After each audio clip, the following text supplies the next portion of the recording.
Salut à tous. Alors, nouvelle petite vidéo aujourd'hui. Tout d'abord, un petit mot pour tous ceux qui ont rejoint cette petite chaîne. Bienvenue et merci beaucoup. Alors, vous avez déjà remarqué, je pense, je mets pas grand-chose. Je tâche de mettre que quand j'ai quelque chose d'intéressant ou que j'essaye quelque chose de nouveau, du contenu. Voilà, donc il n'y a pas souvent de nouvelles vidéos, mais j'essaye quand même de poster régulièrement des choses. Donc voilà, bienvenue à vous.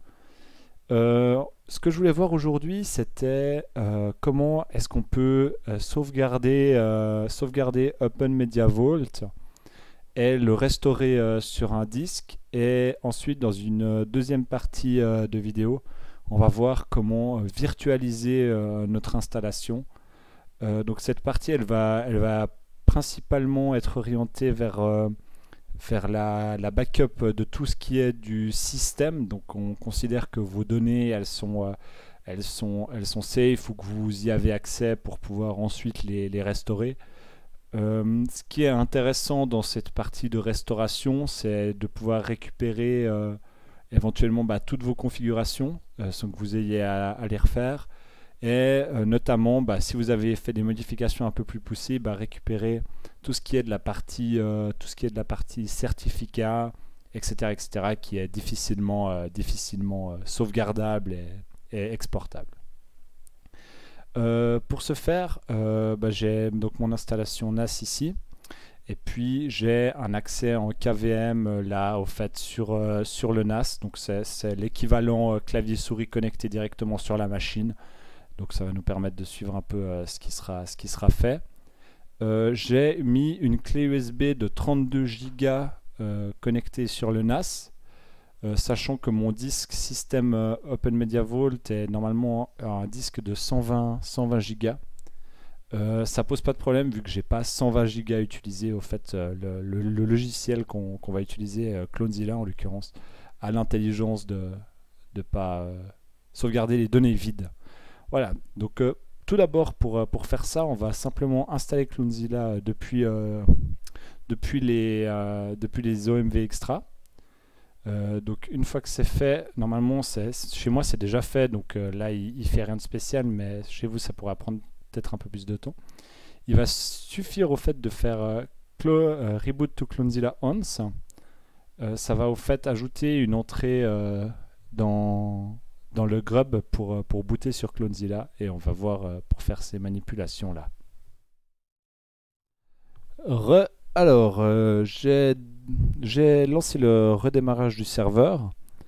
Il devrait donc normalement booter sur Clonezilla, mais vu que j'ai dû redémarrer une nouvelle fois, ça va pas être le cas cette fois-ci, mais par défaut, le comportement serait qu'il va sélectionner automatiquement Clonezilla. Là, je vais le faire à la main, et on va pouvoir voir la suite au fait de la copie de ça. Voilà, donc là simplement, hein, j'appuie sur une touche pour descendre et aller sélectionner Clonezilla, donc il sera toujours disponible par la suite comme dispositif de démarrage. Clonezilla démarre, donc on va utiliser ce logiciel pour faire effectuer la copie identique de notre disque de boot. Clonezilla est disponible aussi sous forme d'ISO directement depuis leur site web. Donc si vous avez par exemple un PC qui est totalement vierge de tout système d'exploitation ou quoi, vous pouvez prendre cet ISO, démarrer dessus, mettre votre clé USB et ensuite restaurer votre système. Donc on va passer rapidement les paramètres initiaux de langue et d'agencement des touches, voilà, et on va démarrer Clonezilla. Clonezilla peut travailler en deux modes, soit copier un disque sur un disque ou copier un disque vers une image. Donc dans ce qu'on va faire, on va copier un disque vers une image, mais si vous aviez un disque en RAB par exemple sur lequel vous souhaitez backuper votre système, vous pourriez utiliser cette deuxième option. Dans notre cas, on va utiliser l'image car ça va nous permettre de restaurer ça dans une machine virtuelle par la suite, dans VirtualBox ou dans un disque physique. C'est absolument égal. Voilà, ça permet un peu plus de souplesse par rapport à ça. Donc on sélectionne ça. Il nous dit quel est le dispositif que vous souhaitez utiliser comme cible. Donc en l'occurrence, nous, ça va être une clé USB ou un disque dur. On aurait pu monter un serveur NFS, etc. Mais dans notre cas, c'est une simple clé USB. Donc là en bas maintenant, il nous dit que si on souhaite, ajouter une clé USB, il faut le faire maintenant. Donc dans notre cas, elle est déjà insérée. On fait Enter. Il exclut les partitions qui sont déjà en activité parce que on ne peut pas travailler sur des choses qui sont déjà en activité. Et là, il nous demande quelle sera la destination au fait de ces backups. Dans notre cas, la destination, ça va être cette clé USB Sony et la source sera ce disque dur Kingston là. Donc on sélectionne notre clé USB. Voilà, il nous dit où est-ce que vous voulez enregistrer l'image Clonezilla. Donc on va mettre ça sur le root du device. Donc de toute façon on n'a pas d'autre choix que ça. Là c'est le file system qui sera utilisé par le système pour ça. Donc là on fait Enter. Pour la suite on va continuer en mode beginner. Il n'y a pas, enfin en mode débutant. Il n'y a pas d'intérêt à aller en mode expert. Donc simplement mode débutant. Et là on peut choisir au fait quelles sont les étapes qu'on veut faire. Donc dans notre cas, on veut sauvegarder notre disque et par la suite, on va simplement passer par l'étape Restore Disk. Voilà. Donc dans notre cas, on va faire sauvegarder le disque. Donc sauvegarder le disque sur une image en local. On va mettre ici un nom qui sera OMV Backup. OK. On va sélectionner notre disque source qui sera du coup notre disque dur Kingston de 100 Go et on va simplement faire OK pour initier le processus de backup. Donc là on a encore une ou deux questions. C'est est-ce qu'on veut vérifier le système de fichiers source pour vérifier si le système contient des erreurs. On va bypasser ça. Est-ce que vous voulez contrôler l'image une fois qu'elle est copiée? On va bypasser également ce check-là. Et ici, il nous demande si on veut crypter les données. Dans notre cas, on ne veut pas les crypter. Donc, Enter. Voilà, donc là, il nous donne la commande directement pour rentrer en shell si jamais on veut à nouveau refaire ça. Mais dans notre cas, on n'en aura pas besoin. Donc, Enter. Là, il va nous demander de revalider une dernière fois les partitions qui vont être utilisées. Donc on voit que c'est bien notre Kingston, donc SDB, SDB1. Donc on fait oui, et puis il va le mettre dans partymag/omv backup. Donc yes, Enter. Donc là le processus de backup va commencer. Je le laisse se terminer et je vous reprends après pour la restauration.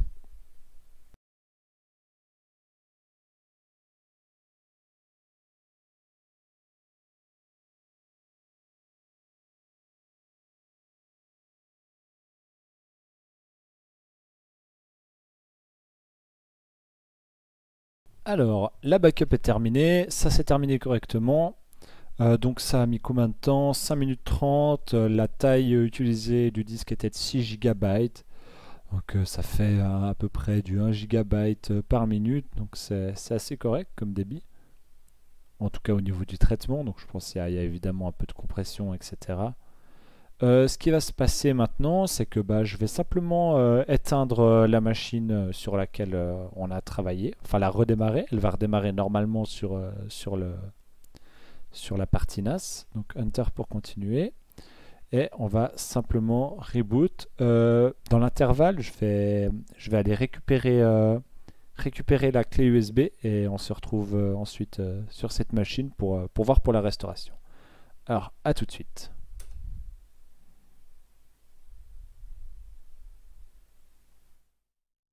Rebonjour à tous. Alors, de retour suite à l'extinction, enfin au redémarrage du NAS, j'ai récupéré la clé USB dans laquelle on a fait notre backup. Donc on peut voir qu'elle est ici. Donc on a notre dossier OMV Backup qui contient en fait tout ce qui a été sauvegardé et on va utiliser cette clé pour restaurer dans une machine virtuelle. Donc j'ai préparé déjà une petite machine Linux Debian 64 bits.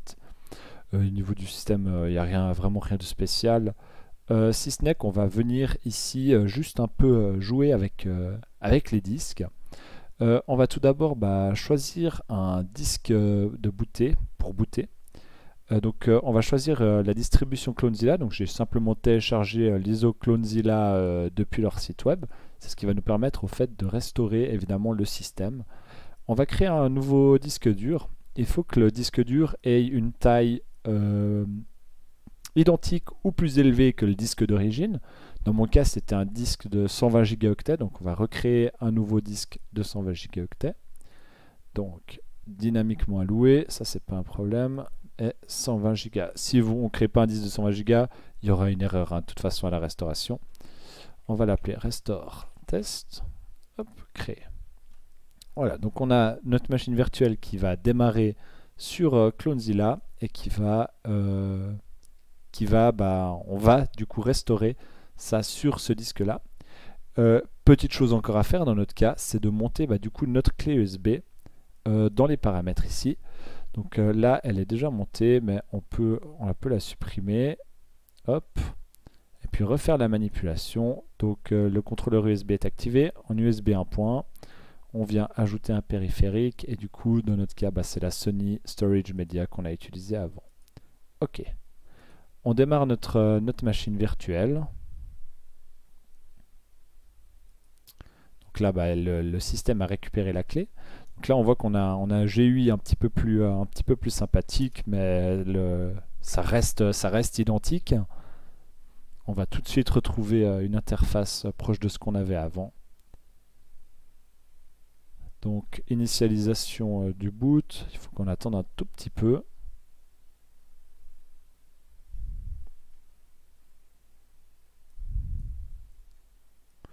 Voilà, donc de nouveau English, ne pas toucher le keymap, démarrer Clonezilla, on travaille de device to image, hop, on a de nouveau une clé USB qui est insérée, on choisit notre clé USB. Si on veut de nouveau en insérer une, etc. Enter. Donc là, il nous dit qu'on peut bypasser cette fenêtre en faisant CTRL-C. C'est ce qu'on fait.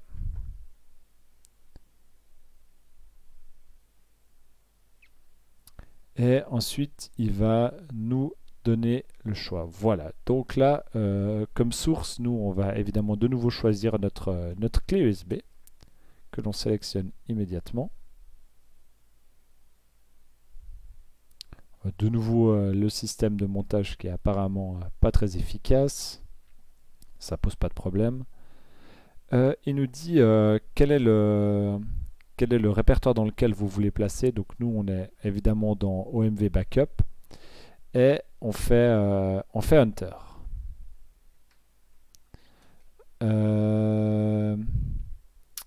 Ah non, il dit qu'il ne peut pas monter ça.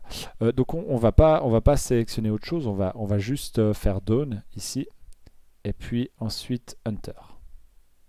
Donc de nouveau là on se met en mode débutant, et sauf qu'au lieu de faire sauvegarder le disque, on va faire restaurer le disque. Donc restaurer une image vers un disque local. Enter. Il nous demande au fait quelle image on veut restaurer. Donc dans notre cas c'est de nouveau notre OMV Backup d'aujourd'hui qu'on la sélectionne. Et il nous demande quelle est la destination de cette backup. Et dans notre cas c'est de nouveau au fait le disque virtuel VirtualBox qu'on a créé juste avant. Donc on sélectionne ce disque là. De nouveau les quelques questions inhérentes au check, etc. Donc on ne veut pas checker. Et qu'est-ce que l'on veut faire une fois que tout est terminé? Eh ben, on peut simplement redémarrer. Donc, à nouveau Enter, il va nous demander de confirmer l'application, parce que c'est quand même de bas niveau. Donc si on fait une erreur et qu'on écrit un mauvais disque, ça peut être critique. Êtes-vous sûr de vouloir continuer? Donc il nous dit que tout ce qui est sur le disque SDA va être effacé. Hop, clavier américain, yes. Donc à nouveau, yes. C'est parti.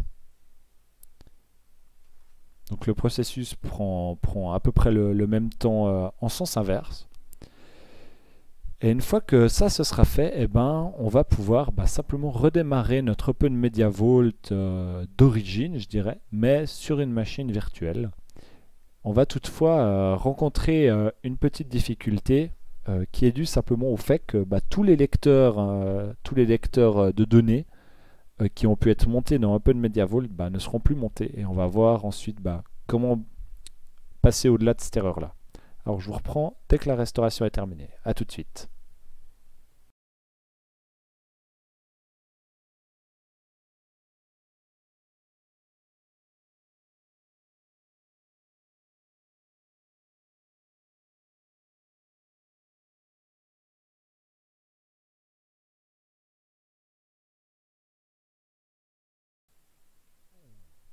Euh, alors, la restauration est terminée. Donc tout va être quitté, etc., etc. Et on va redémarrer sur le système Open Media Vault restauré.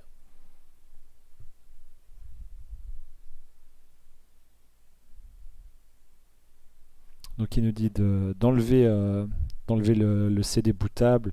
Sauf erreur, je crois que VirtualBox l'éjecte tout seul, donc on va y aller comme ça. Voilà, donc là bah, on voit que déjà on retrouve notre Open Media Vault, ce qui est déjà bien. Mais au boot, on va avoir bah, cette erreur dont on parlait aussi, qui est bah, qui est due au fait qu'il ne retrouve pas tous les lecteurs de données. De nouveau, ça après, bah, c'est quand même restaurable plus facilement, c'est un peu moins critique de restaurer de la donnée que tout un système d'exploitation. Donc là, on a une petite minute 30 d'attente où il essaye au fait de trouver les disques qui lui manquent. Donc on voit qu'il essaye de trouver un disque de backup que j'avais et puis le RAID 5 de données.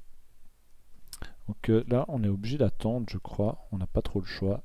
Donc encore une petite minute.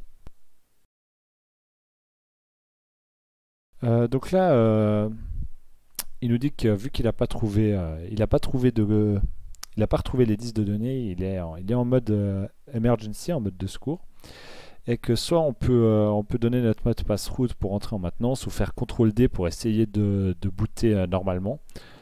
Donc je rentre mon mot de passe root, le bon, voilà. L'astuce ici, au fait, elle va consister à supprimer bah, ces disques de la partie de démarrage. Donc pour ça, on va faire nano /etc. Oh là, je vais y arriver. /fstab. Voilà. Donc là, au fait, c'est les partitions que Open Media Vault ou le Linux cherche à démarrer. Et on va simplement ici, au fait, supprimer ces trois lignes qui représentent bah, les volumes montés habituellement. Donc on efface ces trois lignes.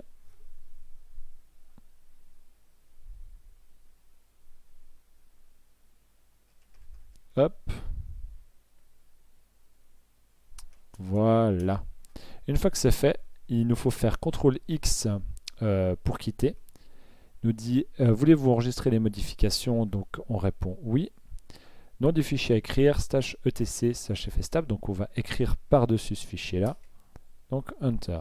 Donc là, ce fichier, il est sauvegardé. Si on le rouvre à nouveau, on voit que nos modifications sont conservées. Donc on va faire un reboot now. Et cette fois-ci, normalement, Open Media Vault devrait démarrer sans problème. On va voir ça tout de suite. Une fois que ce sera fait, évidemment, il faudra qu'on... Juste, vu que la machine a potentiellement changé, il faut qu'on redéfinisse les paramètres réseau de la carte. Donc là, il a démarré. Je donne mon login.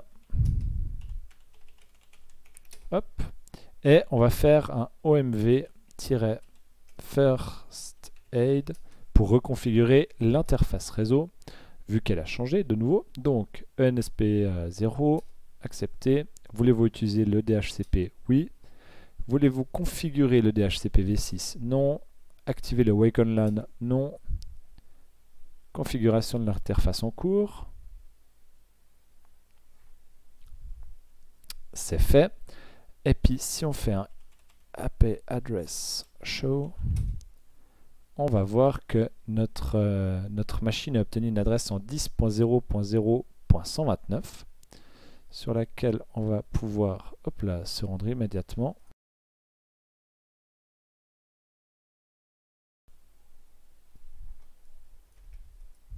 Est-ce qu'on peut pinguer cette adresse? Elle ping. Ah, voilà. Ouais, je ne sais pas, ce qu'il y avait. Donc on a récupéré l'accès à notre NAS et on peut donc se loguer normalement sur notre système. Voilà. C'est tout pour cette partie-là. Je vais en faire, je pense, une troisième avec la migration d'une machine VirtualBox dans Proxmox, qui est une distribution open source de virtualisation.